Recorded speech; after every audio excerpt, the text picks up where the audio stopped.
चलो शुरू करते हैं cash flow statement. Revision short एकदम क्रिस्प 5 मिनट के अंदर, फॉर्मेट रिवाइज और उसके बाद फिर सम सॉल्व करेंगे एक एक करके। तो कैश फ्लो स्टेटमेंट में कितना टाइप का एक्टिविटीज? सबसे पहले 3, operating, investing, financing. Operating activity किससे रिलेटेड? बिजनेस ऑपरेशन से रिलेटेड। इन्वेस्टिंग एक्टिविटी इन्वेस्टमेंट से रिलेटेड, और financing activity related to finance. Financing activity में एक और चीज याद रख सकता है कि अगर बोरोइंग और कैपिटल चेंज होता है तो फाइनेंसिंग एक्टिविटी का पार्ट बनेगा। इन्वेस्टिंग एक्टिविटी का पार्ट क्या बनेगा? अगर हम कोई भी चीज इन्वेस्ट कर रहे हैं, पैसा अगर कहीं इन्वेस्ट कर रहे हैं या उससे कोई पैसा आ रहा है, इनकम जनरेट हो रहा है, तो वो भी इन्वेस्टिंग का पार्ट बनेगा। फॉर एग्जाम्पल, अगर हम किसी को लोन दिए हैं, तो हम अगर किसी को लोन दिए हैं तो मेरे लिए वो क्या एक टाइप का इन्वेस्टमेंट है। पैसा मेरे को मिलेगा, उससे क्या मिलेगा? इंटरेस्ट। तो ये जो पैसा दिए हैं वो भी इन्वेस्टिंग का पार्ट, उससे जो इंटरेस्ट मिलेगा वो भी इन्वेस्टिंग का पार्ट। उसके बाद अगर हम कोई लैंड रेंट पे दिए हैं, तो अगर जो रेंट पे दिए हैं वो भी मेरा इन्वेस्टिंग का पार्ट बनेगा, क्योंकि उससे जो मिलेगा रेंट वो भी मेरा इन्वेस्टिंग एक्टिविटी के अंदर जाएगा। उसके बाद अगर फाइनेंसिंग का बात करेंगे तो फाइनेंसिंग में सारा बोरोइंग और कैपिटल में जो भी चेंज आएगा वो आएगा यहाँ पे। जैसे अगर इशू किया शेयर कैपिटल तो फाइनेंसिंग का पार्ट, डिबेंचर्स इशू किया फाइनेंसिंग का पार्ट, रिडेम्पशन किया डिबेंचर्स फाइनेंसिंग का पार्ट, डिविडेंड पे किया फाइनेंसिंग का पार्ट, चाहे फाइनल डिविडेंड हो या इंटरिम डिविडेंड हो, सब फाइनेंसिंग का पार्ट होगा। इंटरेस्ट ऑन लोन पे किया तो भी फाइनेंसिंग का पार्ट। अच्छा, जो पे कर रहे हैं वो आउटफ्लो और जो पैसा मिल रहा है वो इनफ्लो। जैसे अगर बात करें शेयर कैपिटल इशू किए, तो शेयर कैपिटल इशू करने से इनफ्लो या आउटफ्लो? इनफ्लो। हाँ, इशू करने से कैपिटल, शेयर्स इशू किया है, शेयर्स इशू करने से तो पैसा आ रहा है, तो शेयर्स इशू करने से पैसा आ रहा है, इनफ्लो। लेकिन यही अगर हम रिडेम्पशन कर रहे हैं डिबेंचर्स का, तो फिर इनफ्लो की आउटफ्लो, क्योंकि पैसा जा रहा है। अगर साथ में प्रीमियम भी दे रहे हैं तो भी फाइनेंसिंग में आएगा।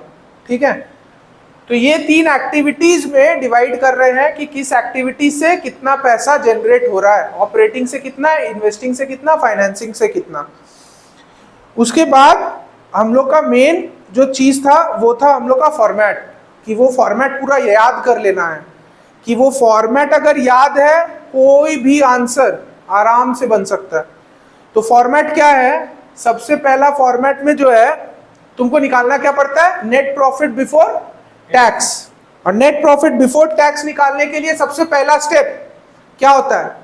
Current year profit minus previous year profit. Current year profit minus previous year profit. उसमें 4 चीज ऐड, 1 चीज माइनस, 4 चीज ऐड, 1 चीज माइनस। 4 चीज क्या ऐड करेंगे? TIPP, फुल फॉर्म टिप, मतलब अगर शॉर्ट फॉर्म बेसिकली बोले तो टिप। तो टिप के अंदर T for transfer to any reserve, I for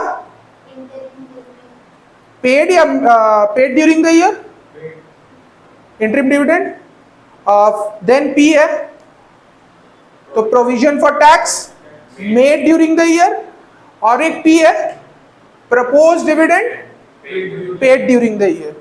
तो 4 चीज ऐड किए हैं, tip, transfer to any reserve, interim dividend paid during the year, then P for provision for tax made during the year, और provision for क्या था? Propose dividend paid during the year. ठीक है, और माइनस करेंगे income tax refund. तो एक बार फिर रिपीट कर देते हैं, नेट प्रॉफिट बिफोर टैक्स चाहिए तो सबसे पहला चीज current profit minus current year profit minus previous year profit. 4 चीज add, transfer to any reserve, interim dividend paid during the year, provision for tax made during the year and propose dividend paid during the year, और minus 1 चीज income tax refund. तो ये हुआ, इससे मेरे को क्या मिलेगा? Net profit before tax. Net profit before tax. अब ये नेट प्रॉफिट बिफोर टैक्स में हम लोग कुछ ऐड करेंगे, जिसको हम लोग बोलते हैं add adjustments for non cash और non operating incomes and expenses. तो वो क्या होगा, क्या क्या चीज ऐड होगा? सबसे पहले goodwill and amortisation, goodwill and amortisation 2। उसके बाद interest on loan, interest on bank OD.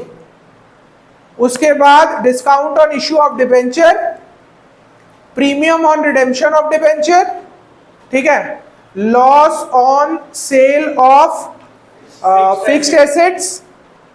उसके बाद और क्या था? डेप्रिसिएशन हो गया, share issue expenses, underwriting commission और increase in provision for doubtful debts. तो मेरा क्या क्या ऐड हुआ? गुडविल, डेप्रिसिएशन, गुडविल क्यों बोल रहे हैं, काटना पड़ेगा, amortization of intangible assets, amortization, goodwill amortization, then interest on borrowings या interest on bank OD, जो भी interest होगा सारा ऐड होगा, then discount on issue of debenture, premium on redemption, loss on sale of fixed asset and last share issue expenses, underwriting commission और last में add होगा अपना increase in provision for doubtful debt और minus करेंगे इसका उल्टा कुछ incomes, rent income, interest income, dividend income, gain on sale of fixed asset and minus एक और चीज होगा वो है मेरा डिक्रीज इन प्रोविजन फॉर